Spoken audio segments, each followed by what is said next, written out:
Hey guys, we're back. This time we're taking a look at another Merchant's Cove character. This time around it is the Chronomancer.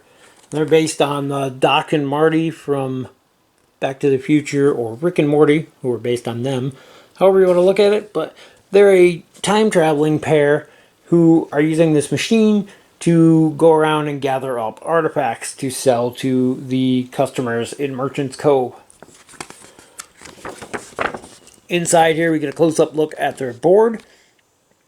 And there are two tiles that start with a checkered flag at the top. Those are going to be your starting two tiles. You randomize which one goes where. The bottom two are completely randomized, and then you have a stack of ones off to the side. These ones, doesn't matter, they're not random anymore, but these ones are on their blue side up. The starting ones are on their white side up. That part is important. Up here you have your sponsorships. These are each covered by an hourglass, and these are going to be removed and put back throughout the course of the game based on your actions. Then you have two characters, unlike others. You have the Assistant and the Chronomancer, and they will start in their respective spaces. They actually have their pictures on them, but they're going to start on these left two. And then, unlike other characters, their movement is slightly different. Because you have the two of them, you're going to be moving both of them, but not at the same time. So you start off with the Assistant.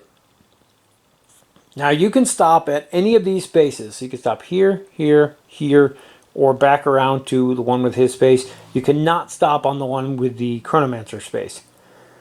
So they can't land on each other, so keep that in mind. So you have four options here to choose from to go around. Based on where these tiles currently are, this first space here has an hourglass and hourglass. So it's going to cost you 2 hours, but you get a red or green small good. So you can move there and get yourself a red or green small good. So on our first turn, we're going to do that. We're going to take our small good. We're going to put it up there. That seems relatively easy compared to most, but that was a 2-hour move as well. So you have to keep that in mind. Turns go around, it comes back to us. This is our turn again. Now, you can choose which character you want to move. However, the only place that the Chronomancer could move would be to this space, which has the Assistant's picture. He can't land there, so he can't move because he is never allowed to pass the Assistant. So we need to move the Assistant again. Neither of these looked that great to us, so we're going to move him all the way around to his spot. Now, when he gets here, he has to stop. There's a little like freeze icon on there. When he gets there, you get to draw any two of these. That's what these icons here are. You can take any two of these, and these are your sponsorship tokens. They're going to unlock the sponsorships underneath, and you set these aside. These hourglasses can be used at any time. They can be spent to reduce the number of hours an action is taken by 1 per hourglass. So in this case, it costs us 2 hours to do that move. Well, we can actually turn right around, put these back, and that move costs us nothing. It's our turn again. So now we get to move the Chronomancer. Again, he can't land on the one with the Assistant's face, and he can't pass the Assistant. So it gives us 4 options of where to go. We could go here and do the same option that the Assistant did on his way around, or we could land on a different location. In this case, we're going to go here for 2 hours, and we get a small yellow or blue good. So we're going to put a blue good up here. And that, where you go, is basically going to depend on the board setup, who's coming in on what boats. Same with all the characters. But yours seem to be easier to get, and there's a catch to this now. And you're going to see where this is going to change on us. But that's going to be another 2-hour move, so we wait. Our turn comes back around. Now, he is still frozen. He cannot move until the Chronomancer gets to this space here. So we have to move the Chronomancer again. We're going to move the Chronomancer there.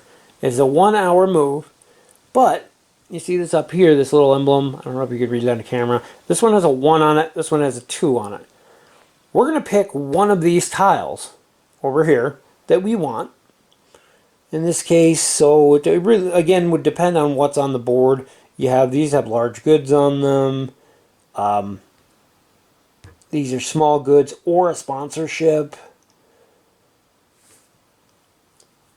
So at this point, though, I think we're going to go with this.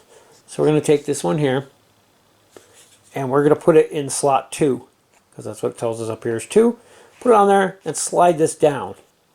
That knocks this one off the board. Now when this comes off the board, it gets flipped over. Again, the blue sides are generally better than the white sides. The white sides generally cost more. The blue sides cost less, if you can see here. This large white item has an additional, they're half and half, so it's half of whatever on the previous tile. So this one will cost you 1 time plus whatever's on the other tile, whereas you flip it over, and that's only going to cost whatever's on the other tile.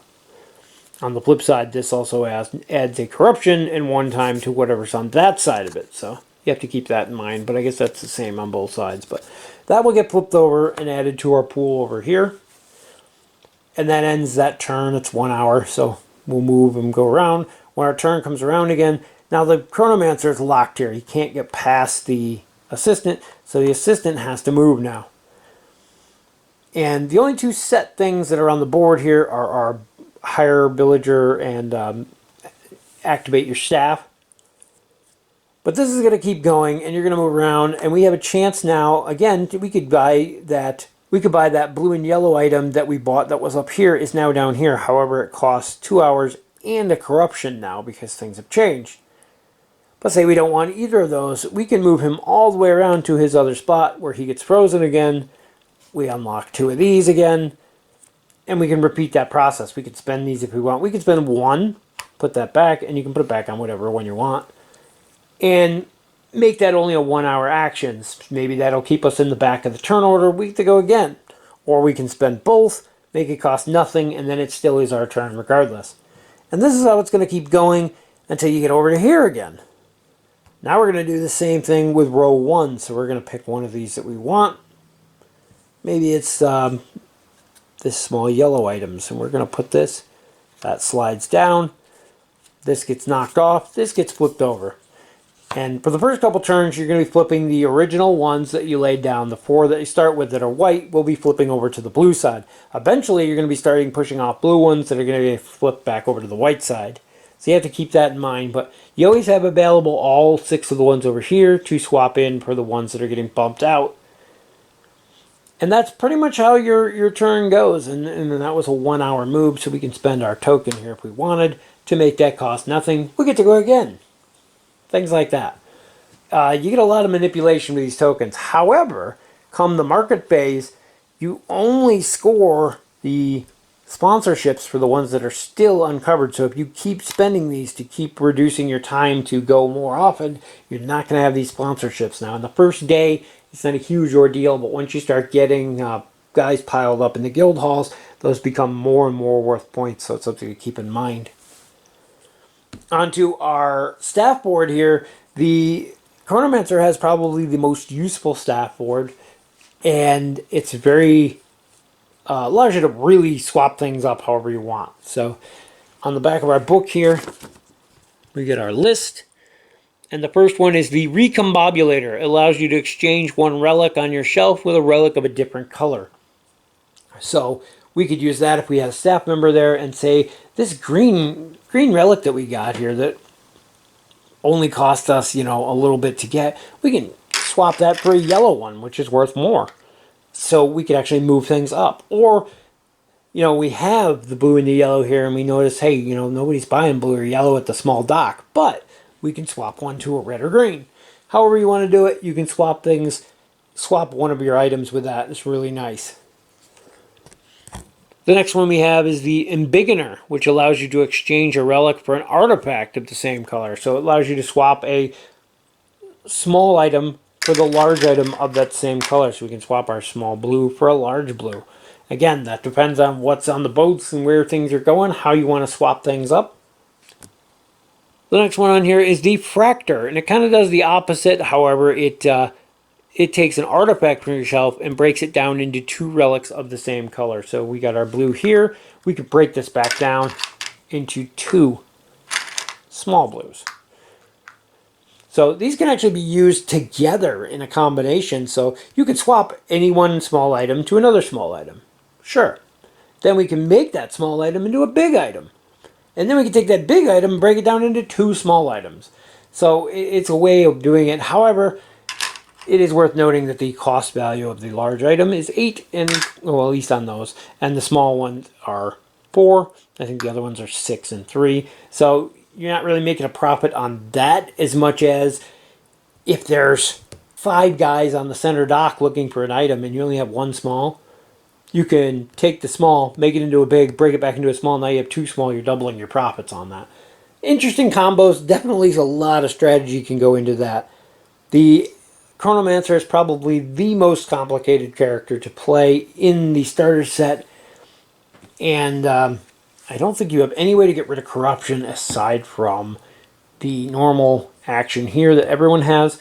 So that's something to keep in mind. You have to hire a villager and put them on there. And your hire a villager and activate villagers are on the board here. They're permanent. But the rest of this stuff, though, planning ahead on which tiles to switch where, and keeping in mind when you're on this side, you're switching this column. When you're on this side, you're switching this column. And if there's something in this bottom row you want, and you're like where we are now, where you're going to have to go over here, and that's going to knock stuff off. So you have to plan ahead. Like, this item is not going to be here when you get back around that board. So don't even bother trying to buy that item. It's not going to be there. You have to plan ahead for that. Planning ahead on which ones of these you want to pick to slide into the place.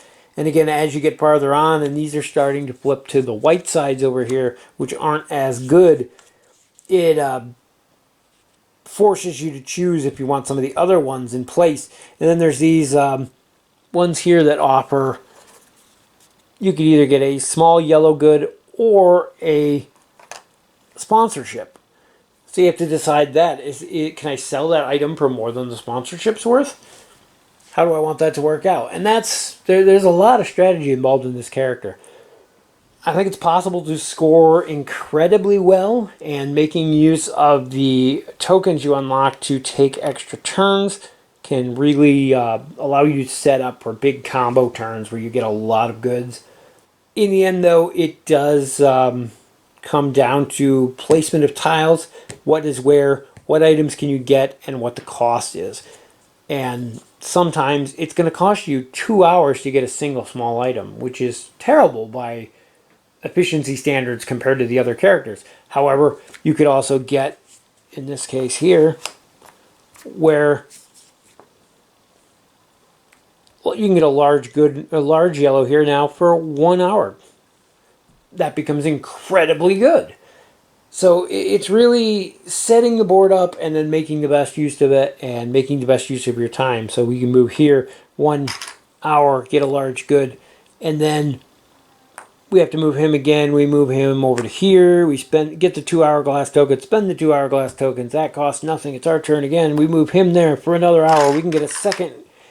And big combos like that you can pull off. And you get stupid amounts of goods to sell as long as you plan ahead and you can play the puzzle game here of what pieces are where, when to slide them, and when to land on them, and also setting yourself up so you can land on ones you need with both characters is another good one. That's pretty much it for the Chronomancer. It can be a very fun character if you can get the hang of the mechanics and set yourself up. It can also be a very frustrating character if you're getting to the point where you're like, oh, I really need this yellow or blue small good here, and I just can't wait till I get down there, and then you move him over here and you're like, well, crap, I have to put this in there. That's gone now. And it gets flipped over. But now it's no longer on the board. Now what do I do? Things like that you have to plan ahead for. There are times where it will be frustrating if you didn't see something or didn't plan something ahead. But if you can get the hang of it, you can do wondrous things with the Chronomancer. Anyway, that's going to wrap it up for our look at the Chronomancer. I hope it helps you understand the character a bit more. If you have any questions or comments, post them down below. And as always, thank you guys for watching, and we'll see you in the next video.